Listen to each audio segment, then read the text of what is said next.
వార్తలు చదివి చాలా ఆనందం కలిగింది. ఎందువల్లంటే భారతదేశంలో ఉన్నటువంటి 4-5 నగరాల్లో కొద్ది రోజుల్లోనే హైదరాబాద్ మొదటి నగరంగా భౌగోళికంగా కానీ అలాగే పాపులేషన్ వైజ్గా కానీ అభివృద్ధి వైపుగా కానీ సాఫ్ట్వేర్ రంగంలో కానీ అన్ని విధాల అగ్రస్థానంలో చేరేటువంటి అవకాశం కనపడతా ఉంది. ముఖ్యంగా ప్రపంచంలోనే అతి కొద్ది నగరాల్లో హైదరాబాద్ నగరం ఆ కొద్ది నగరాల సరసన చేరటం మనందరికీ హర్షదాయకమది.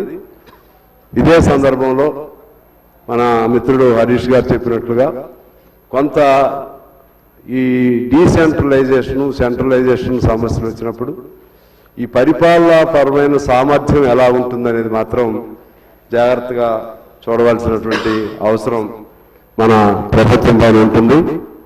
పరిపాలనా సామర్థ్యం దెబ్బతినే అవకాశం కూడా ఉంటుంది అధ్యక్ష. చాలా చోట్ల చూస్తున్నాం, ఎవరి వాళ్ళకి చిన్న చిన్న వికేంద్రీకరణలో వాళ్ళు జాగ్రత్తగా వాళ్ళ పంచాయతీ కానీ మున్సిపాలిటీ కానీ అన్ని అంశాల్లో కూడా వాళ్ళకి ఎంత నిధులు ఉన్నాయి, ఎంత ఖర్చు ఉంది, దాన్ని ఎలా రాబడి సంపాదించుకోవాలి, ఇటువంటి జాగ్రత్తగా చూస్తారు. అలాగే పారిశుద్ధ్యం ఎలా ఉంచుకోవాలి, రోడ్లు ఎలా ఉన్నాయి, డ్రైన్స్ ఎలా ఉన్నాయి, ఇవి కాన్సన్ట్రేషన్కి చాలా మంచి అవకాశం ఉంటుంది చెన్నై అయితే. అదే సమయంలో అలా అని చెప్పి పట్టణాలు గ్రామాలు పట్టణాలుగా మార్చకుండా ఉండలేరు, పట్టణాలు నగరాలుగా మారకుండా ఉండవు, నగరాలు మహానగరాలుగా కూడా మారకుండా ఉండవు. కానీ వీటి మధ్య ఉన్నటువంటి ఆ బ్యాలెన్స్ని, ఆ డిస్టింక్షన్ని జాగ్రత్తగా చూడవలసిన బాధ్యత ఉంది. గంపగొత్త కలిపేసేసి ఒక పెద్ద ప్రపంచ మహానగరాల్లో ఒక మహానగరంగా హైదరాబాద్ ఉందని ఆ క్రెడిట్ కోసం చేస్తే మాత్రం మనకి భవిష్యత్తు ప్రమాదకరంగా ఉంటుంది. అదే పద్ధతుల్లో ఈ హైదరాబాద్కు సంబంధించి ఇప్పటికే అనేక సమస్యలు ఉన్నాయి. అది డ్రైనేజ్ సమస్య కానీ, ట్రాఫిక్ కానీ, రోడ్లు మీద వస్తూ ఉంటే మా కొత్తగూడెం లాంటి రోడ్లే బాగున్నాయేమో అనిపిస్తుంది అధ్యక్ష కొన్ని చోట్ల చూస్తూ ఉంటే.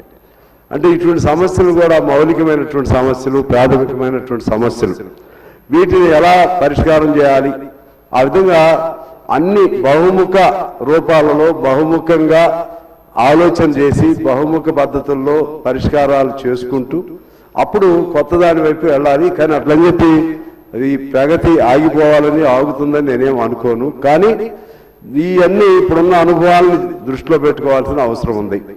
అలాగే ఇప్పుడు ఇంతకుముందు పెద్ద డిస్కషన్ జరిగింది మూసీకి సంబంధించినటువంటి. వర్షాకాలంలో చూస్తాం, ఒక్క అర్ధగంట కంటిన్యూస్గా వర్షం వస్తే ఒక పూట మొత్తం ట్రాఫిక్ జామ్ అయిపోతున్నటువంటి పరిస్థితులు, చాలా చాలా సమస్యలు ఉన్నాయి. మనకు ఒక్క సాఫ్ట్వేర్ రంగం ఒకటి, పురాతన కట్టడాలు, చార్మినారు లేకపోతే ఇంకేతర కట్టడాలు, ఇటువంటి వాటి వల్ల హైదరాబాద్కి మంచి పేరు ఉంది. ఆ రోజుల్లో ఎకలాజికల్ బ్యాలెన్స్ ఉండేది, వాతావరణం కూడా బాగుండేది. ఇప్పుడు అది కూడా వాతావరణం కూడా అంతా ఈ టెంపరేచర్ ఈ నేపథ్యంలో వాతావరణం కూడా డ్యామేజ్ కలుగుతూ ఉంది. అందువలన ఇది పెద్ద వ్యాస్ట్, ఎందుకంటే తెలంగాణలో దాదాపు 3వ వంతు భాగం ఇవాళ హైదరాబాద్కు వచ్చేసింది. కొన్ని జిల్లాలు ఈ మహానగరంలో కలిసిపోతూ ఉన్నాయి. ఈ సందర్భంలో ఒకవైపు సంతోషం కలుగుతుంది, ఒకవైపు ఈ సీరియస్గా ఒక పౌరుడిగా భవిష్యత్తు ఎలా ఉంటుందనేటువంటి సహజమైన ఆదుర్ద కూడా ఉంటుంది. మరోవైపు ఇంత గొప్ప నగరం మనం కలిగినందుకు ఆనందంగా ఉంటుంది.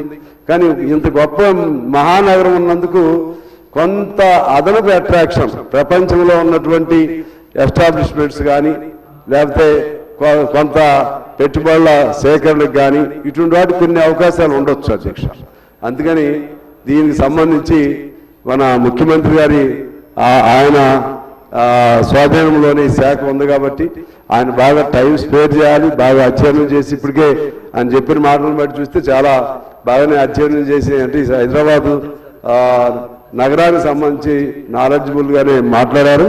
కానీ ఇప్పుడు భవిష్యత్తు ప్రమాదాలు లేకపోతే ఇటువంటి కొంత ఒక ఎక్స్పర్ట్స్ని కూర్చోబెట్టుకుని అన్ని వైపులా కాలుష్యం అయితే ఎలా, లేకపోతే డ్రైనేజ్ సిస్టమ్ ఎలా, లేకపోతే ఇంకా రోడ్స్కి సంబంధించి ఎలా, భవిష్యత్తు ప్రణాళిక ఎలా, ఇవన్నీ ఉండవని కాదు, కానీ ఇంకా సీరియస్గా తీసుకుని ఒక బ్లూ ప్రింట్ తీసి ఆ బ్లూ ప్రింట్కి అనుగుణంగా మనం ముందుకెళ్తే బాగుంటుందనేది సిపిఐగా నా అభిప్రాయం అధ్యక్ష.